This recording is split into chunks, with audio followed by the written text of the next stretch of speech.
বন্ধুরা, আমরা এই যে দেখতে পারতেছেন কন্ট্রোলিংয়ের যেই এলপিএসের কেবলগুলো আমরা কানেকশন করছি, একটা কেবলও আমরা ফেরুল ছাড়া আমরা পড়াই নেই। এটা হচ্ছে ইন্টারনাল, এটা হচ্ছে এই প্যানেল সাইডের, আর এটা হচ্ছে আউটসাইডের। এটা যে কেবলের মাধ্যমে এখান থেকে ফিল্ডে চলে গেছে।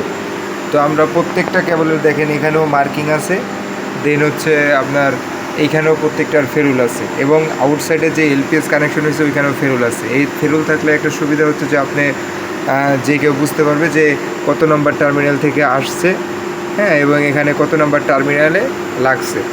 এজন্য যে কোনো কাজের এই মার্কিংটা খুবই জরুরি একটা বিষয়। এই জন্য আমরা দেখেন আমরা প্রত্যেকটা কেবলই মার্কিং রাখছি, যাতে অন্য একটা ভাই বুঝতে পারে এবং যে কেউ সহজেই কাজটা করতে পারে। দেন হচ্ছে একটা কানেক্টর প্রবলেম হলে এটা খুললে আবার যাতে সুন্দরভাবে লাগাইতে পারে। তো আমাদের এই কাজগুলো আপনাদের কেমন লাগছে অবশ্যই জানাবেন।